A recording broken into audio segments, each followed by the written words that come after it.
ये स्वर्ग लोक के डॉग हैं और स्वर्ग लोक में ही इन्हें वंचित किया गया है। कई ऐसे महापुरुष हैं जो अभी तक इन डॉगों को लेकर ऐसा कह चुके हैं कि ये स्वर्ग में वंचित हैं।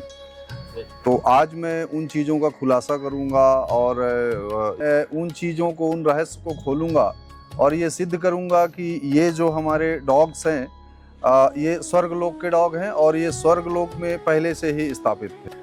अब भैरव जी के ये वाहन हैं, ये बात को भी आप गूगल बाबा से या कई ऐसे पुराणों के तहत समझ सकते हैं, जान सकते हैं। राहु से, केतु से और शनि जी से संतावना पाना है या उनसे आपको थोड़ी सी सहानुभूति चाहिए, आपको सहायता चाहिए, तो भी आप काले डॉग को अपने जीवन में रख के और अपने आप को सुरक्षित कर कि कलर के साथ साथ कुछ एक ऐसा रहस्य है जिसके वजह से ही काले डॉग हमारे जीवन से जो हमारी निगेटिविटी है और जो भी हमारी बैड एनर्जी है हमारे स्पेस पे, हमारे जगह पे, हमारे बॉडी पे, हमारे माइंड पे, या हम फिजिकल अनफिट हैं या किसी भी तरीके का फ्रस्ट्रेशन है अगर हमारे साथ, तो ये वही काला डॉग है जिसके साथ रहकर हम अपने आप को सुंदर और सुशील बना सकते हैं। चूँकि ये मेरा अधिकार भी है, मैं ब्राह्मणों में भी गर्ग गोत्र का हूँ, शुक्ल हूँ और मामखोर शुक्ल हूँ, तो थोड़े उच्च श्रेणी का ही ब्राह्मण हूँ। तो मुझे हालांकि ये नहीं कहना चाहिए था, पर चूँकि मेरी जो ज़िंदगी है वो इनके साथ आज 25-30 वर्षों से हम साथ में रह रहे हैं। मैं महाराष्ट्र में जो हमारी स्कूल है, ट्रेनिंग सेंटर है पशुओं का, यहाँ पे सारे घोड़े हो गए, डॉग्स हो गए, या ये सारी चीज़ें सीखते हैं कई वर्षों से। जो मनुष्य हैं वो अपनी सर्टिफिकेशन कोर्स करके जाते हैं और मेरे चैनल और वेबसाइट से आप लोग ये जान पाएंगे कि मैं इन 25 वर्षों से महाराष्ट्र के ये नेशनल पार्क में हूँ। तो ये मैंने इसलिए शेयर किया कि ये एक्सपीरियंस को लेकर कहीं आपको डाउट ना हो। इनके सर्विस के तहत मैं ज्योतिर्लिंग में या economical centre of India, railway, JNPT, airport, air force, all exhibitions and gulf club या बांधखेड़े स्टेडियम, क्रिकेट का मैदान जहां ढेर सारे प्लेयर्स एंड ऑल, एंड कई ऐसे तीर्थ स्थान हैं जहां पर मैंने इन्हें डिटेक्शन और प्रोटेक्शन को लेकर भी अपने संस्था की सर्विस दे चुका हूं। तो इन एक्सपीरियंसों के तहत मैंने देखा कई ऐसे साधु संत, महात्मा, कथावाचक या वगैरह वगैरह, जैसे हमारे रविशंकर जी वगैरह वगैरह, ये ढेर सारे हैं जिन्होंने रटंत विद्या खुदंत पानी की वजह से इन्हें ये वंचित किया कि ये स्वर्ग में नहीं जा सकते। अब हम उन महापुरुषों से ये जानना चाहेंगे कि अगर ये स्वर्ग में नहीं जा सकते हैं तो अगर ये भैरव जी के वाहन रह चुके हैं, तो भैरव जी के वाहन अगर ये हैं तो ये तो पहले से ही स्वर्ग में थे। अब भैरव जी राम के बाद या महाभारत के बाद या इनके बाद या प्रेमानंद जी के बाद या उनके बाद तो पैदा नहीं हुए हैं, तो ये तो पहले से ही उनके वाहन हैं। आप अगर देखना चाहें तो जितने भी पशु हैं, पक्षी हैं, वही भगवान के साथ रहकर उनके वाहन का कार्य किए हुए हैं। समुद्र मंथन में बाकी की जो रत्न मिले हुए हैं उनमें भी देखिए आपको डॉग नहीं है, श्वान नहीं है, क्योंकि श्वान पहले से ही स्वर्ग में, उपलोक में भगवान के साथ रहते हैं। हमने इसके पहले भी कह चुका है कि पशु और प्रभु में ज़्यादा फर्क नहीं है। अगर हम नित्य दृष्टि से प्रभु को, तो अनित्य दृष्टि से या दूसरे छोर से पशु को भी प्रभु कह सकते हैं, मान सकते हैं। उनके साथ ये काले रंग का श्वान पहले से रह चुका है और वो स्वर्ग में ही है, वो तो हर जगह है। तो हमें ये प्रचार करके इनके बारे में, मनुष्य का जो स्वभाव है, जबकि मनुष्य के स्वभाव, मनुष्य के गुणों को लेकर भी ये काले कुत्ते, इनमें ऐसे कुछ 5 मुख्य रहस्य हैं जिससे मानव फ्रस्ट्रेशन लाइफ वाला, या जिसका दिमाग खराब हो, जो फिजिकल अनफिट हो, जो आत्महत्या करना चाहता हो, जो पेड़ सूख गया हो, इनमें ये हो सकती है। सिक्स सेंस के साथ साथ जो आंखें हैं, आप दिलीप जी इनकी आंखें दिखाइए। आप अगर देख पा रहे होंगे तो इनकी ये जो लेंस है, लेंस को थोड़ा सा ओपन करेंगे प्लीज। ये लेंस को बाउल की तरह ब्राउन कलर का एक लेंस है। ये काले डॉग से मतलब नहीं है। बात ये काले कुत्ते की नहीं है, बात ये है कि इनके जो आंख है, आंख के अंदर जो इनकी लेंस है, अगर वो ब्राउन है टोटल और वो आउल कलर की है, तो ही इनमें सिक्स सेंस के साथ साथ सातवां और आठवां और उपलोक की सेंस जो है इनसे अपनी कनेक्टिविटी रखती है। एनर्जी अच्छी हो बुरी हो, उनकी कनेक्टिविटी इनसे बनी रहती है। इनमें ही वो पावर है जो ये किसी भी मनुष्य से अपने हार्ट रिलेशन को रख सकते हैं, उस मनुष्य के बारे में उससे पहले समझ सकते हैं। हमारे यहाँ के जो भी साधु हैं, संत हैं, या जो चार हैं, आचार हैं, तो जो हमने आज तक वेदों से पढ़ा है वही किया है। तो वेदों की जो पढ़ाई है वो हम भी कर सकते हैं, ये हमारे स्टूडेंट भी कर सकते हैं और आप भी कर सकते हैं। उनमें कोई ऐसी अद्रव्य सी शक्ति नहीं है, भले वो शंकराचार्य हों, चारों हों, भोलेनाथ हैं, उनके कैसे ये वाहन हो सकते हैं? तो ये तो बहुत पहले से ही स्वर्ग में स्थिति है। हमें ऐसी उल्टी बयानबाजी नहीं करनी चाहिए। राजतंत्र में हम अगर की बात करें तो हम उन्हें भी ये रिकमेंड करते हैं कि वो लोग भी अपने जीवन में एक ब्लैक डॉग जिनकी लेंस इस तरीके से हो वो रखें और अपने जीवन को और अपने सपने को सुरक्षित कर सकें। ये आपको 1 से 21 होने का आशीर्वाद देते हैं। अगर आपका ब्याह भी नहीं हुआ है, आपके जीवन में आपके वंश को लेकर कुछ आगे नहीं है, फिर भी इनमें इतनी वो शक्ति है कि आपके पीढ़ी को ये 21 गुना बढ़ा देते हैं, सिर्फ आपके हाथों से भोजन करके। अब उसकी एक अलग विधि है, अलग वर्णन है, जो हम किसी अगले वीडियो में करेंगे। पर ये उल्टा बयानबाजी हमें, जैसे अभी हमारे राजा जी कर दिए कि भाई कोरोना आई है, चलो थाली बजाओ। पहले से वेदों में कहा गया है कि हम किसी भी निगेटिविटी को संग से या घड़ियाल से, उनके ध्वनि से अपने से दूर कर सकते हैं। उस निगेटिविटी को अगर हम एक थाली ना बजाकर अगर हवन करें या हम महामृत्युंजय का पाठ करें, तो भी हम अपने आप को किसी भी चीज से सुरक्षित कर सकते हैं। जितने भी ये हैं आज हमारे बीच, वो शक्तिहीन है। वेदों को पढ़कर और अपनी अपनी लेवल से अपनी अपनी बयानबाजी करते रहते हैं, पर ऐसा बिल्कुल नहीं है। हमने अपना 35 वर्ष इनके साथ रहकर वन में, मध्य प्रदेश में, महाराष्ट्र में, कई जगह पर इनके साथ रहकर काम करके उन चीजों को समझा है और पाया है। कुछ दिनों पहले ही बयानबाजी हुई मिश्रा जी को लेकर कि राधे राधे जी को लेकर। अब मैं एक बहुत छोटी सी बात है, ये हमारे बच्चे हैं, मैं इनसे पूछता हूँ कि मिस्टर आदित्य, आपकी शादी हो गई है?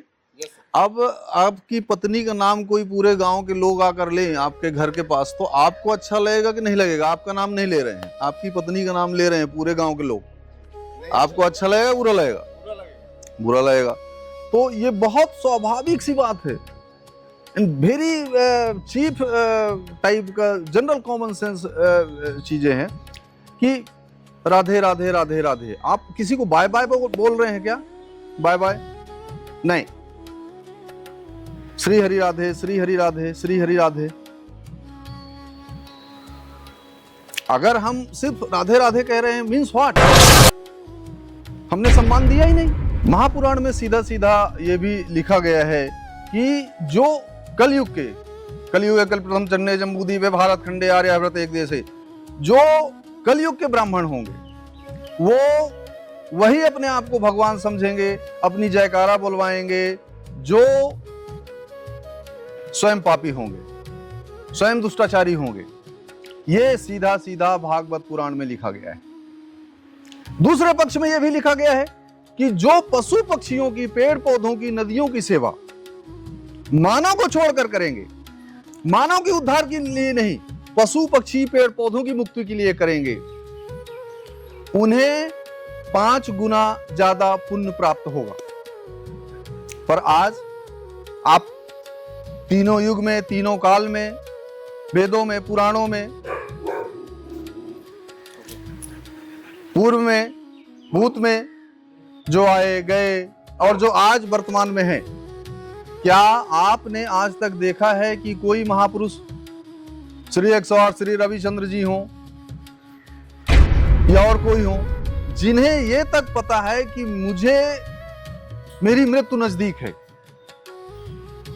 अगर आप ज्ञानी हैं और ये चीजें भागवत गीता में, भागवत पुराण में, वेदों में कहा गया है कि हमें पशु पक्षियों के उत्थान के लिए, उद्धार के लिए, मुक्ति के लिए कुछ करना है, तो कौन सा है वो जो आज तक किसी भी चीज को जाकर वन में किया हो? क्या किसी ने वन में जाकर कोई यज्ञ किया, कोई अनुष्ठान किया, कोई पूजा किया, कोई शंख बजाया, कोई घंटी बजाया, कोई जयकारा किया, कोई हवन किया? किसी ने नहीं। सबने कहां पर किया? जहां पर पब्लिक है, उनके मर्जी से है। इससे यह सिद्ध होता है कि ये जो हमारी रटंत विद्या और खुदंत पानी है, उसकी वर्णन हम कैसे भी करके और किसी भी स्टेज पर हैं, तो ये बातें तो सत्य दिखती है, पर अगर ये बातें हमें सत्य में दिखाना है, या हम में कोई शक्ति है, या हम उस काबिल हैं, या हम में कोई सिद्धि है, तो हमें पशु को लेकर वन में जाकर, क्यों ना हमारी वो शंख की ध्वनि कोई पशु सुने, कोई पक्षी सुने, कोई कटीला वृक्ष सुने, उसकी उद्धार हो, वो मुक्ति पाए। हम ऐसा आज क्यों नहीं कर पा रहे हैं? चूंकि हम इन श्वान से भी ज्यादा बुरे हो चुके हैं, इसलिए आज का हमारा ये मानना है, हमारे गुणों को देखकर, कि ब्राह्मण स्वयं कुत्ता हो चुका है। आज हमें गाली देना है, पाकिस्तान को देना है, किसी देश को देना है, किसी को भी देना है, हम कुत्ते का नाम लेते हैं। हम भगवान को इतना ज्यादा याद नहीं करते हैं। पूरे ब्रह्मांड में सबसे पहले उठकर माता, पिता, भाई, बहन, बीवी, बच्चे, रिश्तेदार, दुनियादारी, नेता, मंत्री, minister, collector, film maker, all, सबसे पहले अगर किसी को गाली देते हैं तो कुत्ते शब्द से। तो आज भी हमारे ब्रह्मांड में सबसे पहले कुत्ते का नाम गूंजा जाता है, यानी कुत्ते हमारे भगवान हैं। हमने इनके मुक्ति को लेकर जो कहा था, तो ये बाकी के संतों से हमारा निवेदन है। हमने मिस्टर धीरेन्द्र शास्त्री का एक वीडियो देखा, अगर वो होश में होंगे तो वो ब्रह्मा जी के मानस पुत्र गर्ग गोत्र के हैं वो, और जैसा कि उन्होंने कहा कि उन्हें सिद्धियां हैं और हनुमान जी, हनुमान बाबा उन पर प्रसन्न हैं। अब वो लोगों की हठी ठठी बांधते रहते हैं, पर अगर वो उस वर्ण से हैं और वाकई में हैं, तो उन्हें पशुओं को, स्पेशली कुत्तों को लेकर जो उन्होंने प्रवचन दिया, ये हमारे नज़र में बहुत निंदनीय है। हालांकि हम ऐसा नहीं कहना चाहते, हम स्वयं गर्ग हैं, पर हमें तकलीफ होती है चूँकि हमने इनके साथ उनसे ज़्यादा ज़िंदगी बिताई हुई है, और जितना कि वो हनुमान दादाजी के साथ गुजारे हैं। तो ऐसे संतों से हमारी विनती है, निवेदन है कि ये इनके मुक्ति के लिए बाहर जाके काम करें। अगर वो वानर राजपुत्र हनुमान जी के भक्त हैं, तो उन्हें वन में जाकर कहीं नल बनाना चाहिए, कूप बनाना चाहिए, पशुओं को लेकर कुछ काम करनी चाहिए, अपनी यज्ञ प्रतिष्ठा पशुओं को लेकर करनी चाहिए। तो विनती है हमारी कि वापस अगर ऐसा करें तो सोच समझ कर करें, जिसका गलत परिणाम हमारे इन जीवों को भुगतना पड़ता है। इन्हें हमने बहुत मुश्किल से तराशा हुआ है। जो जमुना जी में राधे राधे कहते कहते नाव में लोग डूब गए, वहां अगर हमारा इनमें से कोई स्कॉट होता तो वो नाव डूबने के पहले ही हमें एक इंटीमेशन कॉल आती और शायद हम कुछ कर पाते। तो हमने कई बार ऐसा देखा है महापुरुषों को कि अज्ञानता, बस वो दूसरे को भी अज्ञान ही फैला रहे हैं। अब ये जो अहमदाबाद वाला प्लेन क्रैश मामला था, वहाँ भी अगर ये एक डॉग होता जिनमें ये सिद्धि होती, तो वो घटना घटने से पहले ही हमारा स्क्वाड या ये हमारे ये डॉग्स हमें बता देते और शायद हम कुछ कर पाते। तो कहने का मतलब ये है, लोगों से हमारी विनती है कि ऐसे संतों की पूजा ना करें, इनकी पूजा करें, क्योंकि इनकी कनेक्टिविटी ही भैरव काल से बना है, भैरवनाथ से बना है, शंकर जी से बना है। तो जो इनसी कनेक्टिविटी रखेंगे, यही उनके दोस्त हैं, यही उनके वाहन हैं, यही उनके एजेंट हैं। तो जिससे इनका दिल का रिश्ता रहेगा और जो इस सिद्धि को प्राप्त करेगा वो स्वयं ऐसा काम कर पाएगा। इसलिए हमारी विनती है कि इन नामों को लेकर गालियां ना दें और अभद्र शब्दों को, अभद्र ज्ञानों को न फैलाएं कि इन्हें कलर से कोई मतलब नहीं है, ये ब्लैक एंड व्हाइट है, इसलिए इन्हें अपवित्र कहकर, इन्हें वंचित करके, इन्हें गाली देके वो सर्वस्व ब्राह्मण का या सर्वस्व स्वर्ण का अपमान कर रहे हैं। अब हम अपने शंकराचार्य जी की बात करते हैं, जो आजकल विवादों में चल रहे हैं। हमारे चारों शंकराचार्य जी जो हैं, जो उनकी पूरी तरीके से सपोर्ट नहीं कर पा रहे हैं। अब लड़ाई है कि हम धेनु को अपनी माता और ये सब सारी चीज़ों को लेकर कि काटा ना जाए कि ये की वगैरह वगैरह वगैरह। इसके लिए प्रशासन है, हमें सुप्रीम कोर्ट में लड़ना होगा और हमें दूध उत्पादन और दूध बेचने पर ही रोक लगाना होगा। गाय काटना, बेचना, खरीदना हम खरीद लेंगे, ये जो ढकोसलों वाली बात है, तो ये पहले भी होता आया है। तो अगर कोई इंसान इनके साथ अपनी जीवन बिताना चाहे तो परमात्मा से भी मिल सकता है, आध्यात्म से भी जुड़ सकता है और परोपकार भी कर सकता है। हमारे द्वारा संचित धन को रखवाली करने के लिए ये हैं। गूगल बाबा जी को प्रणाम करता हूँ और आदि इत्यादि जो भी हमारे संत साधुगण हैं, उनसे मैं पुनः विनती करता हूँ कि वो पशुओं के बारे में अच्छे विचार रखें और गलत वक्तव्य न दें। धन्यवाद।